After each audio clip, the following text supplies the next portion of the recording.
A budget is an important tool which largely reflects our income and expenses. It helps us to spend wisely, and a good one helps to keep us on a financially stable growth path. So then, shouldn't we all make one? Hello and welcome. I'm Adrian Atkinson. Thanks for making it Jamaica Magazine. On today's pages, details on a budget that concerns us all, the national budget for the 2015-2016 financial year, plus greenhouse technology protecting and improving agricultural production. Later, we'll turn the spotlight on sports, looking at the important field of sport medicine. Sit back and relax for these and more as we turn the pages of Jamaica Magazine.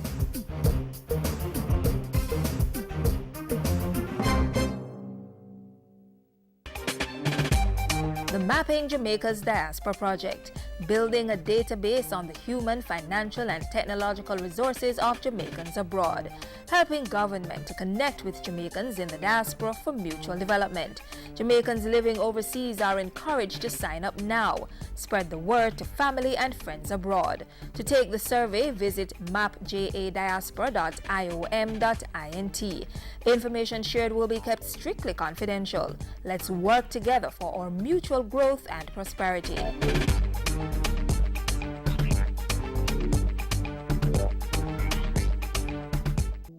Property owners, pay your 2014-2015 property taxes by February 28 to avoid late fees. Payments after February 28 will attract a 10% penalty. Take advantage of the extended deadline to pay your property taxes.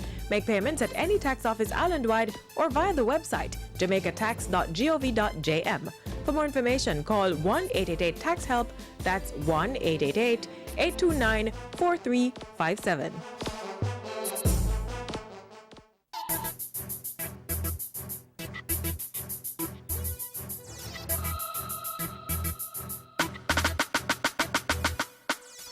Government plans to spend $641.6 billion in the 2015-2016 fiscal year. That's over $100 billion more than what was projected in the 2014-2015 budget. A significant portion of this increase relates to increased debt service expenditures. We in fact have $62 billion in NDX bonds maturing in the coming fiscal year, and we also have some approximately $400 million US maturing in the course of that year. Total debt servicing for the 2015-2016 fiscal year is projected at approximately $310.2 billion. Now to the remainder of the budget. $432.6 billion will go towards recurrent expenditure or housekeeping expenses, and approximately $209 billion for capital or development projects. Government will fund most of those development projects, with $22.3 billion to come from multilateral and bilateral agencies. The capital expenditure program I would point out is to be viewed alongside expenditures which will be undertaken by public bodies, such as the National Water Commission and the National Housing Trust, which will add to the overall spend on the capital side as far as the country as a whole is concerned. Other major allocations in the budget: $81.3 billion for education, $51.8 billion for the Ministry of National Security, and $50.3 billion for the Health Ministry. As you are aware, the government indicated earlier that public sector workers would not be asked to endure another wage freeze. In the 2015-2016 budget, $165.2 billion was set aside for public sector wages and salaries. That's up from $158.78 billion in this fiscal year. We have made provisions for an increase in the salary payments 15-16 of about 3.4%, not including what we have provided in contingency pending the completion of our negotiations with the public sector workers. Retroactive payments to firefighters, health workers, correctional service and medical officers have also been accounted for in the budget. And there is a provision also for the 2.5% increment to be paid to public sector workers, separate and apart from whatever we settle as the wage increase. Public sector workers will also be getting the final one-off payment of $25,000, which was agreed to in the 2012 to 2015 heads of agreement.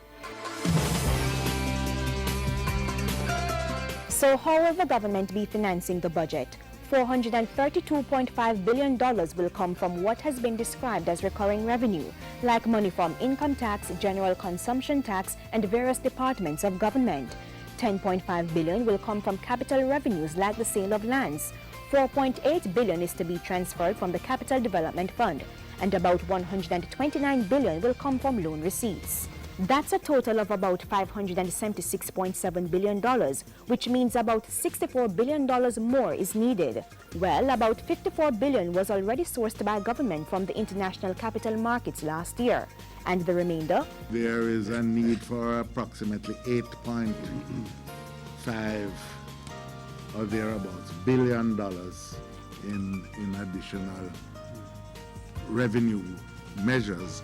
But that does not constitute the extent of the increase, because the bulk of our effort this year is on the compliance side of the equation. And so government will be doing everything possible to broaden the tax base, lower the rates, and improve compliance. So the government is getting its house in order to hit the ground running in the new financial year, which officially begins on April 1, implementing a new approach to the management of the fiscal affairs of the country.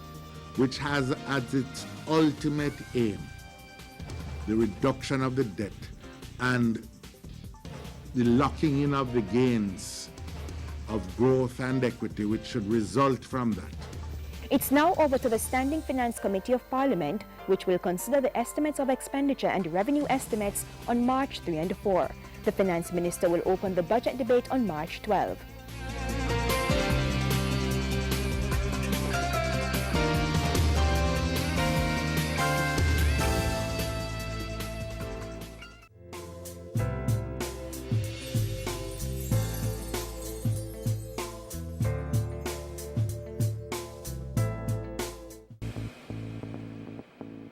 A healthy and educated people living in a clean, natural environment, reducing crime, improving the justice system and governance, building a prosperous economy. It's not just a vision, it's reality. Learn about the plan. Join the vision. My country, Jamaica, has a rich heritage and is very unique. If we all pull together, we can make it the place of choice to live, work, raise family, and to do business. For more information on Vision 2030, call the Planning Institute of Jamaica or visit vision2030.gov.jm, your parish library, school library, or the Jamaica Information Service. Science and technology have ushered in a revolution in farming to secure food production and the livelihoods of farmers. The use of greenhouse technology has been at the forefront of innovations in crop production, and government has been promoting this as a viable alternative or companion to open field cultivation. Take a look. All this can be a thing of the past with the implementation of protected agriculture. There is nothing more pleasing to a farmer than to see the beauty of his crops. A few years ago, farmers in Jamaica were affected to a great extent by the tomato yellow leaf curl virus, commonly known as the Jerry curl virus. This resulted in severe crop loss. But with the aid of protected agriculture, farmers now have the option of growing plants in a more controlled environment.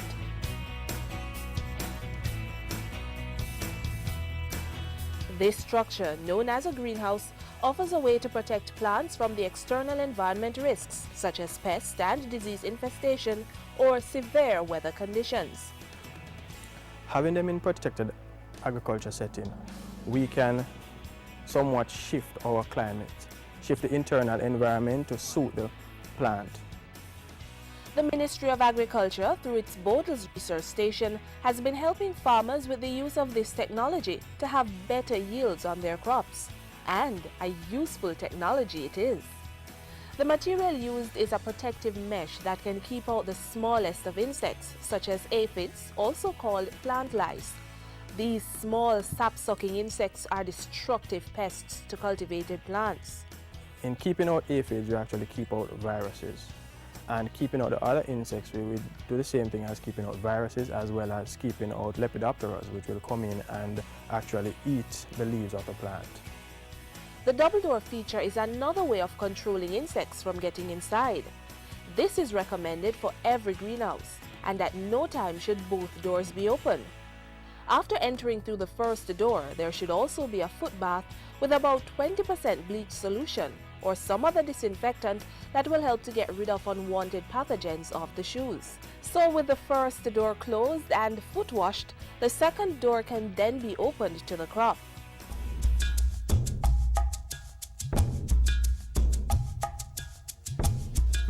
Insects are not the only danger to plants. Climate conditions also pose a risk. So plants in most greenhouses are grown in a controlled temperature environment. This is adjusted with the aid of shade screens. These retractable screens block out excess sunlight or let in more as the need arises. The shade screens can also be programmed in automated mode, and as the sensor detects the temperature inside the house, the screen will automatically open. Plants grown through protected agriculture are also kept at a moderate temperature by airflow fans, which help with the circulation of air around the greenhouse. The irrigation process is another important area of protected agriculture. The irrigation system that we use is actually a drip irrigation system. We do not do overhead irrigation inside the greenhouse because we do not want the leaves to get wet. When leaves become wet, you can actually have fungus growing on the leaves of the plant and then destroying the entire crop. All this is monitored through a timer system that allows for manipulation of the entire nutrient feeding process. This system now allows for mixing of the fertilizer, which is in these two tanks. So different elements are combined to feed the plants. The irrigation water comes here, and the injectors pick up the fertilizer, mix it along the line, and then combines it. At the end of the mixing process, it is sent to the plants.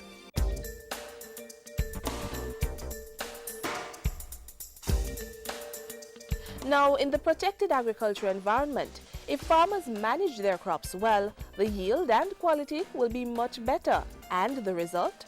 Less spoilage and more revenue. The main reason is that the farmer controls the environment and controls the fertilizer that is going towards the plant. And there is no pressure from weeds utilizing the nutrients from the soil as opposed to the plants.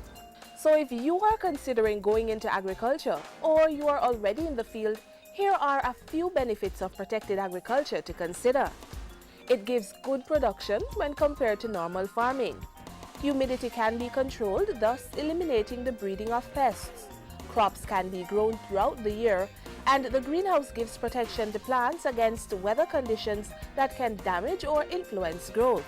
For further information, you may contact the Bodles Research Station of the Ministry of Agriculture at 983-2281 or 983-2267.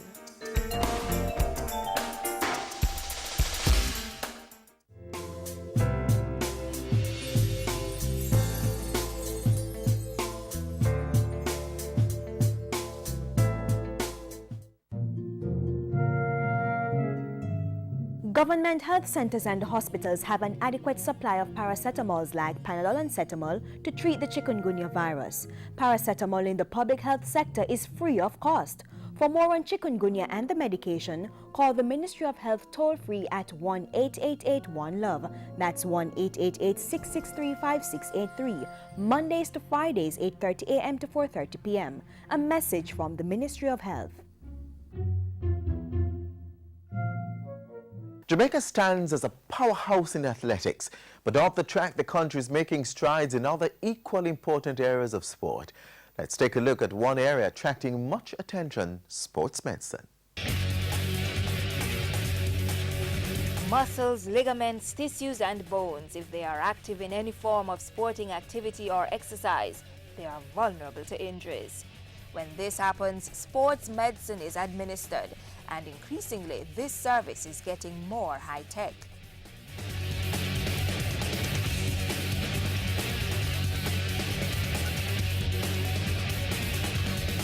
The outlook for an injured athlete is far more hopeful today than it was many years ago.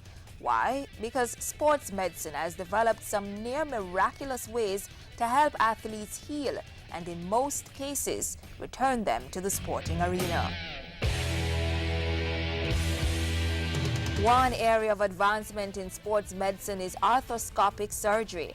This is where a small fiber optic scope, a flexible wired video camera, is inserted through the skin for an inside view. This is surgery where we make very small incisions, and using special equipment, a very good scope, something we can look inside the joint, very good camera, and then instruments which are very small. We can try and correct what's inside, and that could be everything from meniscal repairs to anterior cruciate ligament reconstruction to all sorts of things in the knee, the shoulder, the ankle, the wrist, the elbow, whichever joint. These small cuts result in less trauma, swelling and scar tissue, not to mention hospitalization and rehabilitation, which have reduced significantly. Another useful tool in the assessment of injuries is the X-ray machine. This gives a photographic view of the injury before the appropriate treatment is prescribed.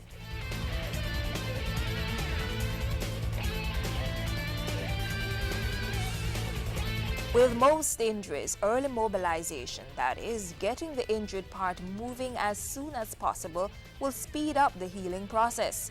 This usually starts with gentle range of motion exercises, which brings us to the physical or hands-on approach to sports medicine, referred to as rehabilitation treatment. Special techniques are applied to observe how the joint moves in range and flexibility, as well as the function of each muscle and how they work together. It also involves a physiotherapist stretching the tendons and muscles if they are too tight. The aim: to get the injured athlete aligned, balanced, flexible, and strong enough to perform. Massage is another form of physical therapy which involves pressing or rubbing to soothe tense muscles and increase blood flow to the injured area. The treatment of athletes has increased due to more specialists entering the field. In Jamaica, a leader in that area is the University of the West Indies, which now has specialized programs to train sports doctors and physiotherapists from Jamaica and the region. And to that extent, you will notice that there are teams which are touring the Caribbean who will preferentially have their treatment done in Jamaica, mostly at the University Hospital. And you'll also notice that a lot of the Jamaican athletes are actually getting their treatment, and athletes throughout the Caribbean are coming for their treatment in Jamaica. Exercise is vital to our physical health, and for athletes it is fulfilling to do what they love. But more important, it is comforting to know that when an injury occurs, the technology to bring about healing is available.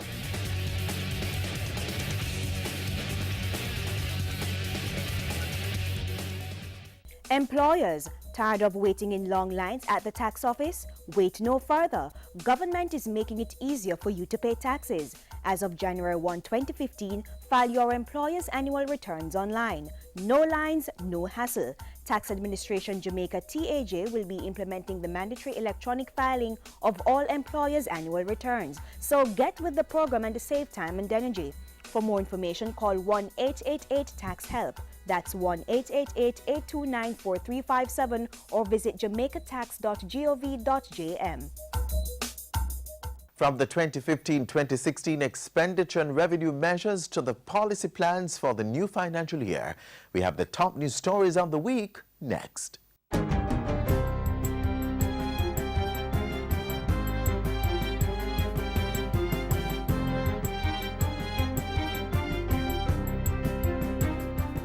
Hi there, I'm Simone Wolf with your JIS News of the Week.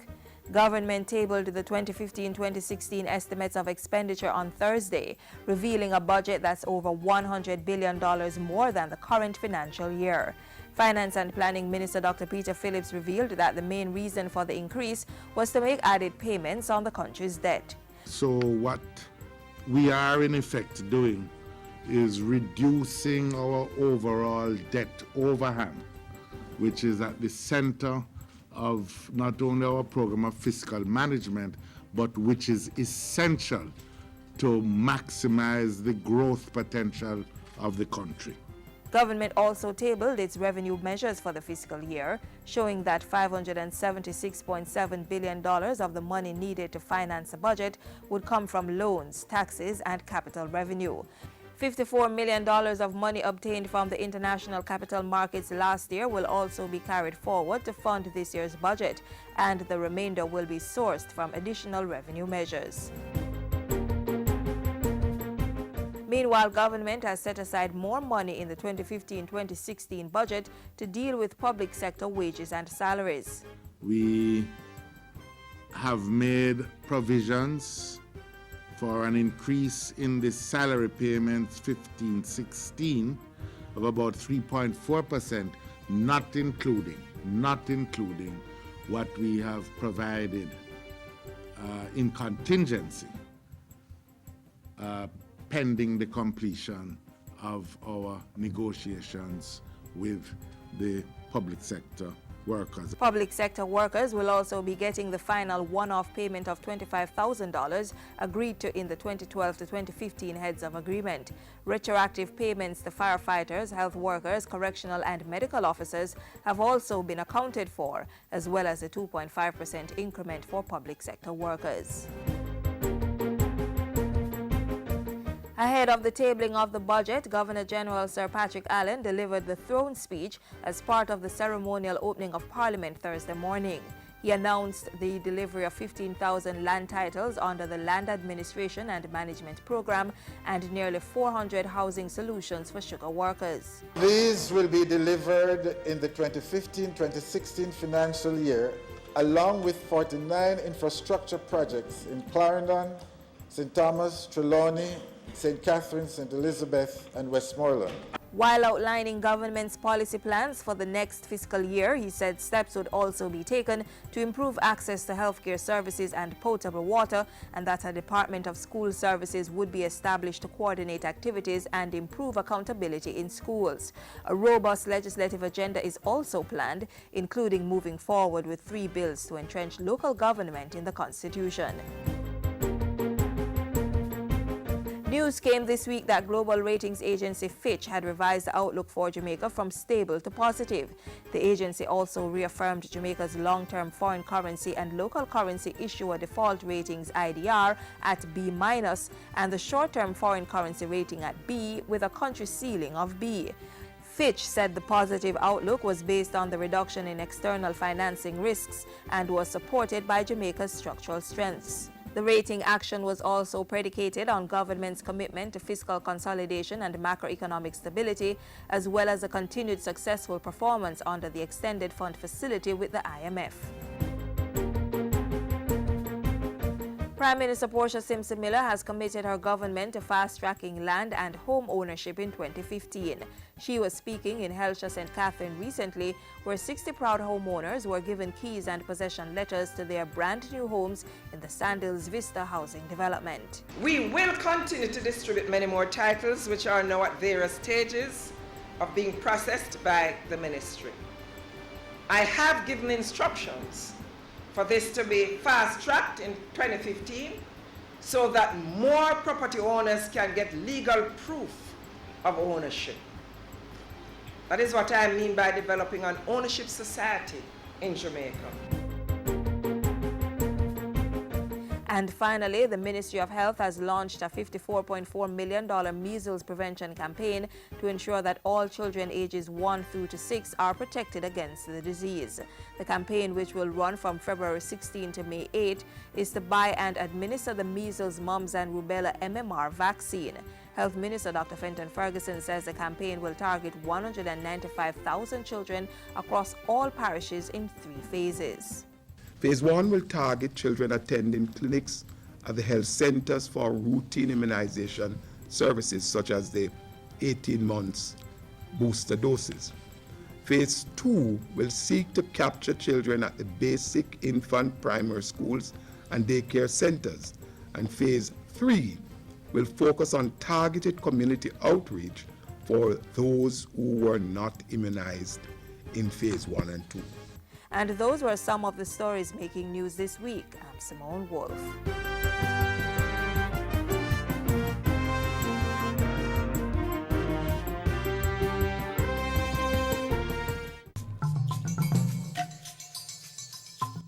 The Ebola virus is transmitted through direct contact with an infected person's blood or other bodily fluids like saliva, urine, stool, and semen. Symptoms of Ebola include sudden fever, intense weakness, muscle pain, headache, and sore throat. This may be followed by vomiting, diarrhea, and rash, and in some cases both internal and external bleeding, leading to death. Protect yourself. Avoid travel to Ebola-affected countries. Avoid contact with infected persons. Don't touch the body of someone who has died from Ebola. Wash hands frequently with soap and water and use an alcohol-based hand sanitizer. To know more, call 1-888-663-5683.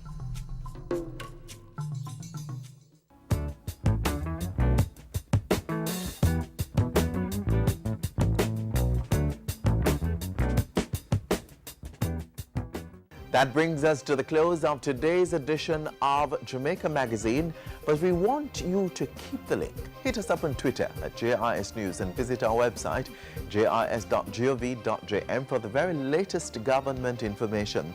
You can also send an email to jamaicamagazine@jis.gov.jm. On behalf of all of us here at the JIS, I'm Adrian Atkinson. Do take care. See you next time.